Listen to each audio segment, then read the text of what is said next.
Good morning, ma'am. So, I am going to report Chapter 11 entitled Laws Regulating Professional Congress Organizer. So, we have here our learning objectives. First, enumerate the responsibilities of professional Congress organizer.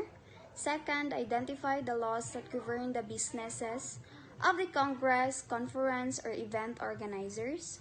Third is provide examples of safeguards that may be observed by a professional Congress organizers to prevent violation of any laws. So, meeting incentives and conventions and events are part of the business tourism sector, a major thought, often unvalued sector, the wider tourism industry. This chapter deals with the laws regulating professional Congress organizer, which also encompass other names applied to the professions, event planners, and convention organizers. This will also discuss the accreditation requirements by the Department of Tourism. So, nature and description of the business. So, the law. So, we have here the convention. So, any gathering for the purpose of exchanging and disseminating views, technically expertise, experiences, knowledgeable, skills, information, policies, or any other related activities. It does not include corporate meetings or events where participation is limited to company personnel only. Discussion of the law. Trade shows the events may be organized by a professional Congress organizer for purposes of accreditation by the Department of Tourism. Think of a professional Congress organizer or PCO or event planner as a well-connected meeting planner for hire. This type of specialist is common outside the US, especially in European cities. A PCO or event planner can take over the site selection process for you, negotiate with the hotels and other suppliers, handle accounting matters and on-site logistics, advise on tax matters, and shepherd paperworks. In short, it will take charge for the program. The business of the professional Congress organizer is a type of agency. Therefore, the laws discussed in Chapter 5 may apply. The following may apply for the accreditation in PCO under the Department of Tourism. First is the resident in Filipino citizen. Second, the partnership organized under the laws of the Philippines and at least 60% of capital of which is owned by a Filipino citizen. And lastly, the corporation organized under the laws of the Philippines, at least 60% of its subscribed common or voting shares of stocks being owned by Filipino citizen and composition of its board of directors being at least 60% Filipino.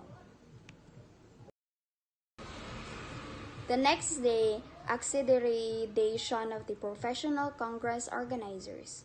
The following are the requirements of the insurance of accreditations by the Department of Tourism. First, the case of being a single proprietorship, a business name certificate and all amendments thereof.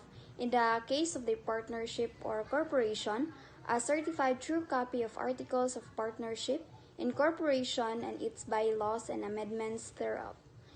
Duty required with the Securities and Exchange Commission. The next is the complete list of its executive officers and employees, indicating therein their nationality, home address, and their position. Next is the contract of lends or contract to lend the office space ended for the use of the PCO. The next is the mayor's permit municipal license. Next is latest income tax return and audited financial statements reflecting a minimum work capital of 100,000 pesos.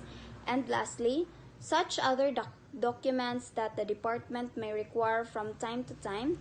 The PCO must also be located in a business district and must be easily identified. Then the certificate of accreditation shall be valid for a period of 1 year from the date of its assurance by the Department of the Tourism. So we have here the application of the law. So case. Roberto Zozobrado has an event planning outfit called Ideas. He recently won a bid to handle the International Convention of the Surgeons in Manila in 2009. He was obviously delighted because aside from a business motivation, Mr. Zozobrado is very keen on supporting Philippine tourism. Discuss the key responsibilities of the company is upcoming international convention. What areas must he be careful in order to prevent problems? So we have here our legal opinion. So Mr. Zozobrado is bound by his access stamp to carry out in handling the international convention and shall be liable for damages which through his non-performance the client who hired Mr. Zozobrado may suffer. In execution of the handling in international convention, Mr. Zozobrado must act in accordance with the instructions and approval of the client.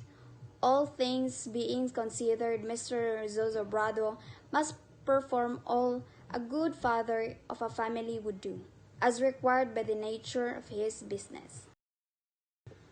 So as an event organizer has various safety duties known collectively as duties of reasonable care.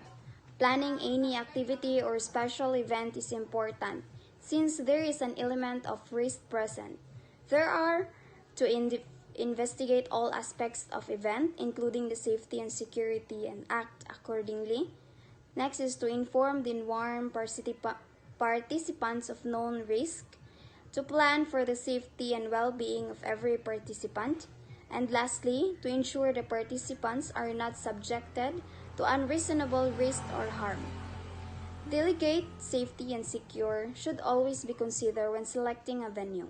In addition, ease of access, both by the participants and by the organizer and supplier, as well as the importance of goods, should be taken into account. Medical congresses cost significant sum of money.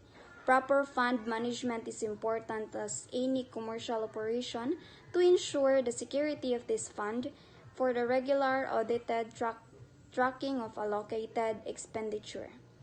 Confidentiality is a major issue and can affect many different areas within the boundaries of the meeting industry. Special attention should be paid to obtaining permission from speakers and the companies of the publication and disclosure of material to be prevented at the event of Mr. Zozobrado must make sure that the caterer of the meal shall provide the highest standards of cleanliness and associated with the food and beverage services. Congress shall make no law respecting an establishment of region or prohibiting